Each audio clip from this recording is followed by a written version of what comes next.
નમસ્કાર દર્શક મિત્રો, હું નીલમ સોલંકી વિશ્વાસ 24 ગુજરાતી ન્યૂઝમાં આપનું હાર્દિક સ્વાગત કરું છું।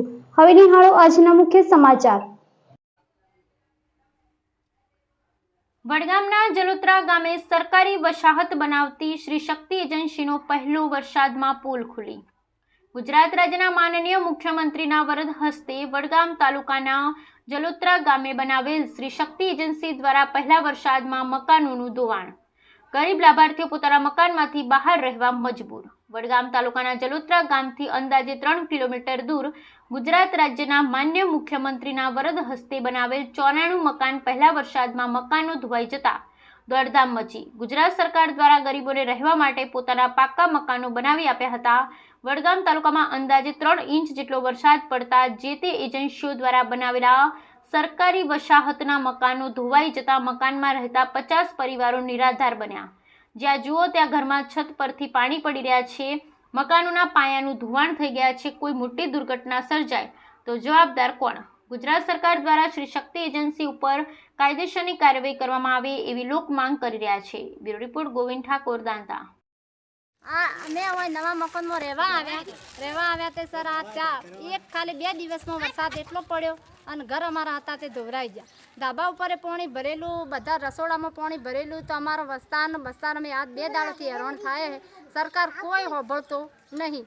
તો સાહેબ હવે અમે તમે કયો એમ કરો, ગામમાં રહેવાનું કોઈ અમારે સહિતા નહીં। સરપંચે અમને કીધું કે તમે ગામમાં નવા ઘરે જાઓ। તે નવા ઘરે આવ્યા તો ખાલી 2 દિવસમાં આટલો બધો ઘર ધોવામાં પડી ગયો। બધા પાયા ધોરાઈ જાય, આખું ઘર બર બધું રમણ ભમણ થઈ જાય। સરકાર અમને કોઈ સુવિધા કરી આપતું નથી। આ 2 દિનથી અમે હેરાન થાય।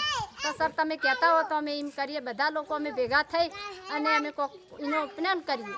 તો સર તમે કયો એમ કરો ને, બધું અમારા આ ઘર છે એટલો બધાનું નુકસાન આવ્યું। બધું આખું ઘર ભરેલું ધાબું છે।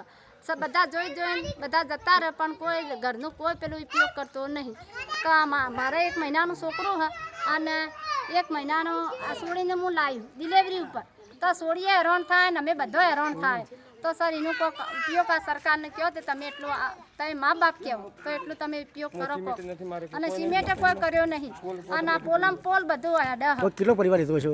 ખાસો હોય તો 50-60 જણો રહો અને એટલામાં અમે બધો હેરાન છીએ। 50 ઘરોનો અમે મમ્મી બાપડો હેરાન છીએ। નાનો બધાનો છોકરો હોય તો છોકરો લઈને અમારે જો રહેવાનું જ છે। શું નામ તમારું? અમારું નામ મમતાબેન।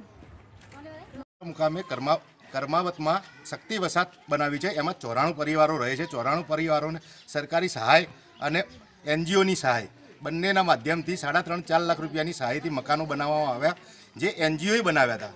અને પહેલો જ વરસાદ પડતા દરેક મકાનોમાં ધોવાણ થઈ ગયું છે, પાણી ચૂસે છે અને સંડાસ બાથરૂમના ઈંટો બધું ધોવાણ થઈ ગયું છે। જેના કારણે આ મીડિયાના માધ્યમથી મુખ્યમંત્રીશ્રીને કહેવા માગું છું કે તાત્કાલિક પગલાં લે અને એનજીઓ ઉપર એક્શન લે અને કાયદેસર કાર્યવાહી કરવામાં આવે।